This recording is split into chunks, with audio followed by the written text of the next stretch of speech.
a todos los estudiantes del libro Durante. Vamos a contestar la pregunta: ¿qué pasa cuando carecemos de autoconciencia? Primero expliquemos qué es autoconciencia, luego entonces contestaremos esa pregunta. La autoconciencia es la capacidad de reconocer nuestros propios sentimientos, pensamientos y comportamientos, así como comprender cómo están relacionados, cómo se vinculan y cómo afectan a los demás. En el video que hice acerca de cómo conocerse a uno mismo, yo enseño ahí un método, ¿no?, de reflexión para identificar nuestras debilidades, nuestras fortalezas y para comprenderlas y autodominarlas.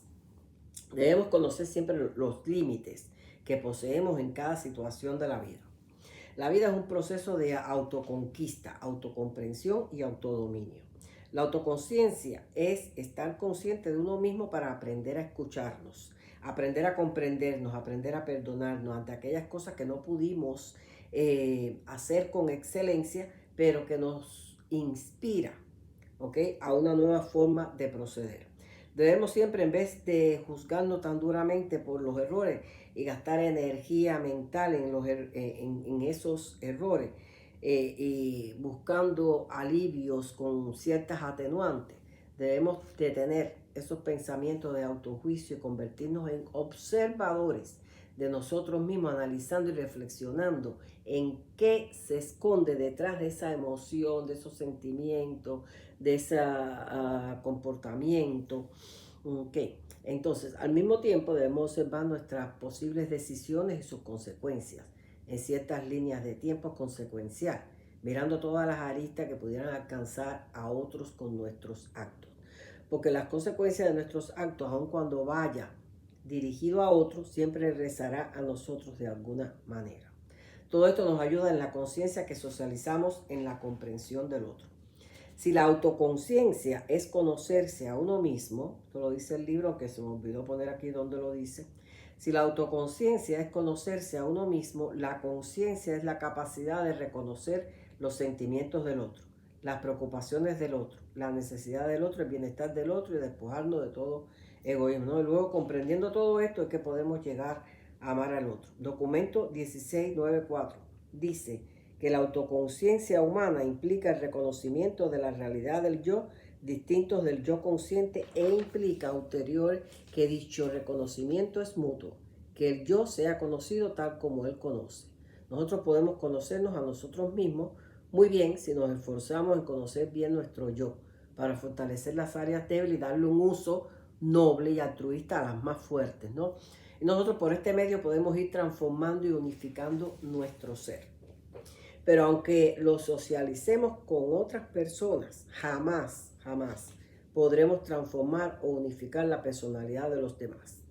Solo pudiéramos inspirar con nuestro ejemplo. Y es que eso es un trabajo de dos solamente, entre el ajustador del pensamiento, el espíritu residente y el yo del individuo. ¿Ok? Que cuando se hace consciente, entonces conoce cuál es su destino. Este mismo documento 1694 dice que no puedes estar absolutamente seguro de la realidad del otro ser. ¿Cómo lo puedes estar en la realidad de la presencia de Dios que vive dentro de ti? Luego dice, la conciencia social no es inalienable como la conciencia de Dios. La conciencia social es un desarrollo cultural y depende del conocimiento, de los símbolos y de las contribuciones y de las dotes constitutivas del hombre, que son la ciencia, la moralidad y la religión. Esos tres socializados constituyen la civilización y según avanza la civilización evoluciona. Por eso debe ser alimentada por esos tres dotes constituyentes del hombre. La civilización podrá estancarse, incluso desaparecer, pero estas dotes dadas al hombre no desaparecerán. Aunque surja una civilización nueva, ¿ok?, diferente, las poseerá. Poseerá estas tres constituyentes y las socializará. El documento 92.2 dice, la conciencia social es la suma total del contenido moral y ético de las costumbres de una determinada etapa de la existencia. Representa el ideal de reacción concebido por la humanidad ante un conjunto determinado de circunstancias. Esta no es la consecuencia de la conciencia de Dios. La conciencia sin la enseñanza de la experiencia propia que nosotros vivamos y sin la asistencia de la razón no ha sido nunca y nunca será una guía segura e infalible para la conducta humana que permite que el alma sobreviva. La conciencia no es una voz divina que habla al alma humana. La conciencia de Dios se adquiere por medio de nuestra experiencia personal con el Espíritu Divino. Cuanto más conciencia de Dios tengamos, mayor será la unificación de nuestro ser con el Espíritu, mayor conciencia de nuestra identidad divina, mayor crecimiento del alma. Porque la revelación es el elemento unificador de la existencia humana. ¿Okay? Si no tomas decisiones, si no tienes experiencia, si no tendrás entonces revelaciones, no tendrás entonces crecimiento. Okay. Jesús no solo reveló Dios al hombre, sino que también hizo una nueva revelación del hombre a sí mismo y a los otros hombres. En la vida de Jesús vemos el hombre en su mejor aspecto, el hombre que se vuelve así tan hermosamente real, así como dice el libro, porque Jesús tenía tanto de Dios en su vida, que podía ver, siendo hombre, todo como Dios. Así, cuanto más conciencia de Dios y más seamos como Dios, nos vamos haciendo cada vez más real y nuestra visión se va eternizando, vamos viendo un poquito como Dios. Y ya vimos antes y sabemos que la comprensión de Dios es inalienable y constitutiva en todos los hombres.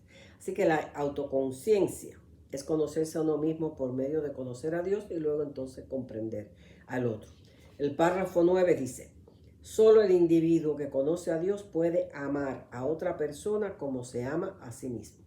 Y antes dice, la conciencia social altruista debe ser, de base, una conciencia religiosa si ha de ser objetiva.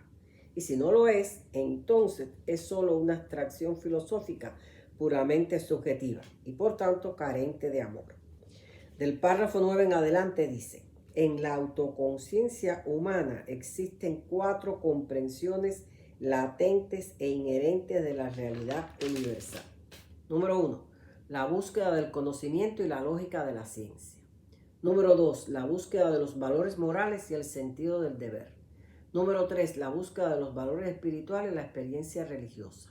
Luego hay una cuarta, cuando ya tomamos mucho más conciencia de Dios con compromiso. La búsqueda de los valores de la personalidad, la habilidad de reconocer la realidad de Dios como personalidad, como nuestro Padre Creador y por tanto la comprensión paralela de nuestra relación fraternal con las demás personalidades.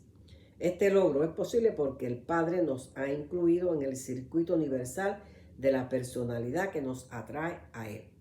Adoramos a Dios primero porque Él es, luego porque Él está en nosotros y por último porque nosotros estamos en Él. Al ampliar nuestra mente cósmica estaremos cada vez más autoconscientemente conscientes de su propia fuente, la mente infinita del Espíritu infinito, y al mismo tiempo consciente de la realidad física de los vastos universos, de la realidad espiritual del Hijo Eterno y de la realidad de la personalidad del Padre Universal. Una de las cosas que nos enseña este libro es ubicarte físicamente en tiempo y en espacio. ¿En qué parte del universo estás? Y poder visualizar esa eternidad. Y así como ubicarnos donde estamos espiritualmente. Y poder visualizar el destino paraíso. Y un destino futuro no revelado, pero poder hacer imaginaciones, imágenes en nuestras mentes. ¿Okay? Todas estas cosas yo las aprendí antes de encontrarme con el libro, ¿no? Hubiera querido haber conocido el libro antes, pero si este libro lo leen personas desde jóvenes, desde la adolescencia, se ahorrarían muchas penas. Es un libro muy esclarecedor y muy pedagógico. ¿Qué pasa cuando carecemos de autoconciencia? Que es la pregunta de hoy. La autoconciencia comienza a tomar forma a partir del día que nos habita el fragmento de Dios, el ajustador del pensamiento. Esto ocurre cuando tomamos nuestra primera decisión moral, alrededor de los 5 años de edad. Puede ser bastante antes, puede también que se tarde un poco.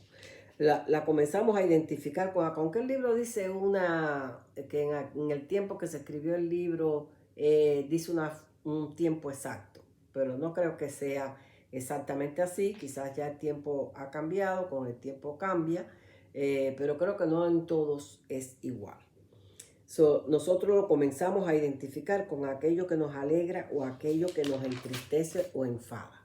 La guía de los padres siempre es importante porque aquellas emociones, tanto agradables como desagradables, que no fueron bien procesadas durante la infancia, previa a la adolescencia, son arrastradas a través de las etapas de la vida, por lo menos hasta el punto en que uno lo sane, ¿no?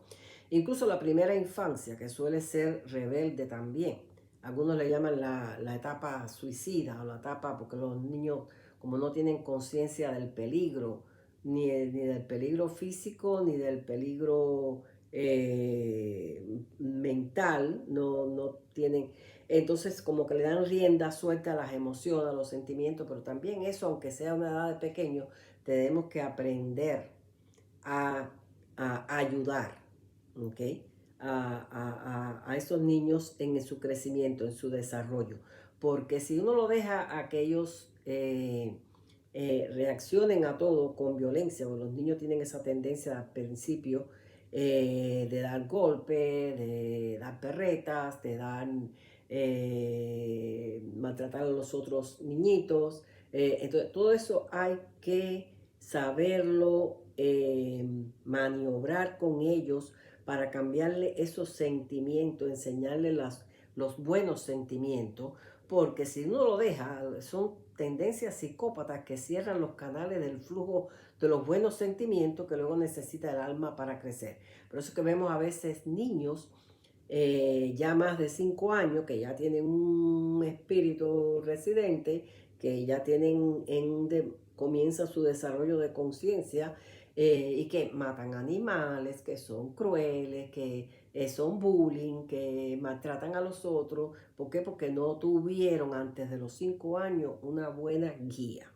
¿Okay? La autoconciencia se va adquiriendo a medida que uno autoconquista los valores para una vida mejorada, a medida que uno autocomprende los medios para conseguirlo y a medida que uno autodomina magistralmente la forma de mantenerlos y perfeccionarlos. Si esto va secuencialmente correcto, los valores van tomando matices altos de perfección y todos los componentes de nuestro ser se van unificando de una forma madura, coherente, sabia y adoradora por esa confianza en sí mismo, en Dios y en el hombre, con un yo auténtico y genuino al servicio del Padre, con fe en Dios sin necesidad de una conversión abrupta y emocional, como ocurre muchas veces con las personas carentes de una conciencia apropiada que han vivido cíclicamente en una tóxica, han tenido una vida tóxica y cuando se convierten pues siguen con los problemas. ¿Cómo identificarlos? Son personas inseguras, baja autoestima, indecisas, miedosos, incapaces de tomar decisiones propias. Pudieran manifestar ira o resentimientos por impotencias, pueden ser dependientes, codependientes, resentidos emocionales, rencorosos, las personas que se quejan mucho, tienen sensaciones de víctima, cobardes al riesgo a tomar decisiones arriesgadas, no saben comunicar ideas útiles o sus puntos de vista con claridad, culpan al otro siempre, tienen una vida cíclica tóxica, pudieran ser arrogantes o soberbios. Todos estos conflictos no resueltos impiden que conozcan a Dios. Y si lo conocieran, se inclinarían al fanatismo de una religión o secta, al aferrarse a algo que les da un sentido de pertenencia que nunca han tenido. Se van al extremo de amar a Dios y a Jesús y descuidan el arreglo de su propia alma, su vida y todo lo que afecta a quienes le rodean y permiten que la bestia los manipule, ¿no? La autoconciencia es necesaria para arreglarnos por dentro y estar consciente de las necesidades del otro. Es necesaria también para la toma de decisiones a pesar de cualquier incertidumbre y cualquier presión que nos ponga la vida. Es necesaria para poder ser valiente y coherente con lo auténtico de sí mismo a pesar de cualquier crítica que hagan los demás o cualquier burla. Y para finalizar, la autoconciencia aumenta la conciencia de Dios en nuestras vidas y nos conduce a los círculos finales de esta primera etapa de vida en la carne. El documento 10704 dice: la conciencia de la presencia del ajustador en nosotros es conciencia de la presencia de Dios. Y cuando tenemos conciencia de Dios, podemos visualizar esclarecidamente nuestro destino paradisíaco y buscar cada vez más que nuestra alma se perfeccione. Como dice el documento 225 que dice: el esquema entero de las existencias vivientes en los mundos del espacio se centra en el propósito divino de elevar a todas las criaturas volitivas al alto destino de la experiencia de compartir la perfección paradisíaca del Padre. Hasta aquí este video, los espero en el próximo. Hasta pronto.